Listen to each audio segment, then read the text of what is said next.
What is up, you guys, and welcome to the Chosen League podcast, where fire sports content is the name of the game. I am your host, Devin. But before we get into today's episode, make sure you like, comment, subscribe, hit that notification bell so you can be notified every time I upload an episode. Make sure you guys watch this video all the way to the end because I don't want you guys missing out. But anyways, breaking news: another trade rumor. Terrence Ross, veteran guard Terrence Ross, is in trade rumors once again. If you guys do or if you don't know Terrence Ross was in the 2012 draft class. He was selected by the Toronto Raptors in the first round, eighth pick in the first round, selected by Toronto Raptors. He's only played 5 seasons with the Raptors, but has only played 7 with the Orlando Magic, which is the team he is currently with. So I'm just going to break it down here for you guys, just basically what landing spots that are out there for Terrence Ross and also what he can do and also what he can contribute. But before I get into that, let me show you guys some highlights of Terrence Ross because you guys got to see him in action. He's the real deal. All right, I'm about to play the clip. Stolen. Terrence Ross to steal. Backdoor cut Ross. Whirling dervish. The bench. Very quickly. Ross. Minute to play in the quarter. That's a good run stopper. And flying for 3. There you have it right there. That is Terrence Ross. He is the real deal. So the first team we have up here is the Los Angeles Lakers. The Lakers are right now 8-12. That's their record. They are ranked 28th in three-point shooting. So when you look at the Los Angeles Lakers and their in terms of three-point percentage, they're 32% from 3. They're shooting as a team. They're shooting 32% from 3. They only attempt 30.4% threes. They've only made 9. Terrence Ross, on the other hand, shoots 36% from 3. He only shoots 46% from the field.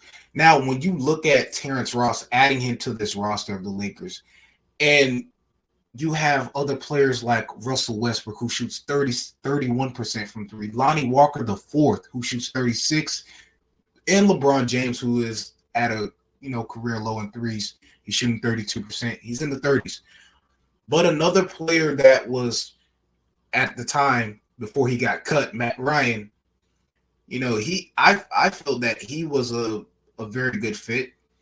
Maybe the Lakers might be seeing something else that I don't see. What do you Lakers fans think? Comment under here. Do you think Matt Ryan should have been waived or not? He made a big shot in out of the 12 games he played. He made that one big shot, and that changed everything. But moving on, the Lakers with Terrence Ross, you would have him. I mean, honestly, he's a veteran guard. Veteran leadership is what they need. You would need on a team. But they need more guys who are consistent. And we know about the Los Angeles Lakers. They've needed shooters all along, and they just haven't made anything happen yet. There was trade talks about trying to get rid of Russ, having Russ go to Indiana, and then trying to get Buddy Hield and Miles Turner. But they got some more big men, but they really needed shooters. Once they broke up that team with Kentavious Caldwell-Pope, Kyle Kuzma, Dwight Howard, JaVale McGee, all those guys, after they won that championship in the bubble, it was a wrap. Moving on to the next team, we got the Atlanta Hawks. Yes, we got the Atlanta Hawks with John Collins, DeJounte Murray, and Trae Young, Ice Trae. So the Atlanta Hawks, their record is 12-10. They're ranked 27th in three-point shooting. With this squad right here, the Atlanta Hawks, they shoot 32.5% from 3. They've only attempted 29.6 3-pointers, and they have only made 9.6. But when you look at this roster of guys, like you got Trae Young, who's only shooting 30.3% from 3. You got DeJounte Murray, who's shooting 34.6% from 3. And DeJounte Murray is he's not some player you want to take lightly because he will attack you in the paint as he did with Orlando Magic's I believe their number 1 pick, Palo, if I'm pronouncing his name right. Also, you have Aaron Holiday, who's shooting 46.2% from three. Frank Kaminsky, who's shooting 50% from three. Then you have Griffin, who's shooting 38% from three. So there you have it with that. I do believe that if you have Trae Young, John Collins, DeJounte Murray, and you have Terrence Ross in the mix, like in that starting lineup with Clint Capella, they could probably make things happen. Or, he might come off the bench. Who knows? So finally, last but not least, the Toronto Raptors, and this is a team that Terrence Ross has played for, so it's a reunion, basically. It's like a reunion. So we have the Toronto Raptors. Their record is 11-10. They're ranked 25th in three-point shooting. Their three-point percentage is 33.1%. They shoot 33.1% from three. They've only attempted 32.9 threes, and they've only made 10. And you have their big man, Birch, who shoots 100% from three. He's their big man. I mean, he doesn't really shoot that many threes. Then you have Ron Harper Jr., who is shooting 66.7% from three. Then you have Fred VanVleet. Now, Fred VanVleet is also nice, too. I really like the guy. Y'all Toronto Raptors fans out there, I know you guys are happy to have him. He's also shooting 45.7% from three. And then last but not least, we have Matt Flynn, who shoots 35.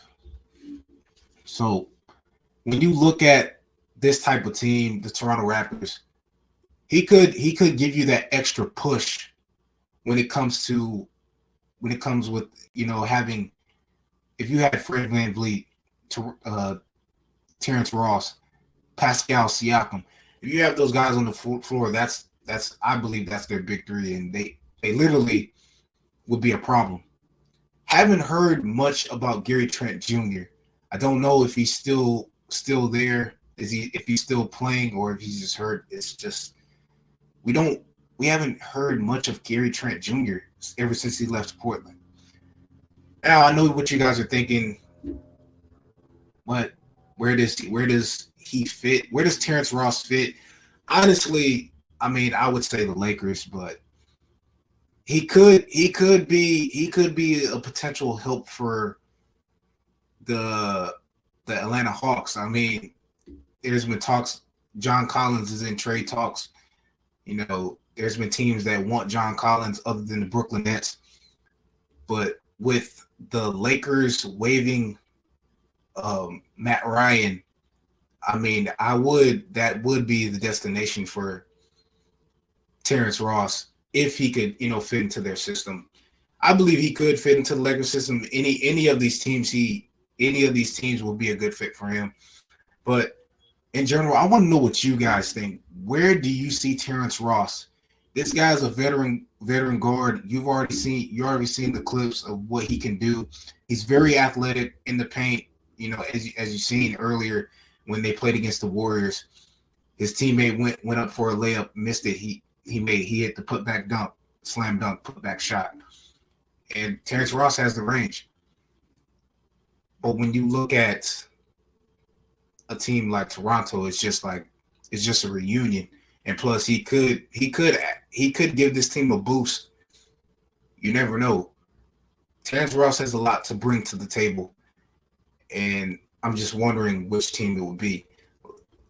Let me know in the comments. Like I said, let me know in the comments what you guys think. Should Terrence Ross be with the Lakers? Should he go with the Hawks, or should he come back to Toronto? Anyways, that is all for today's episode. Make sure you guys, once again, like, comment, subscribe, hit that notification bell so you can be notified every time I upload an episode. I'm Devin, and I'm signing off.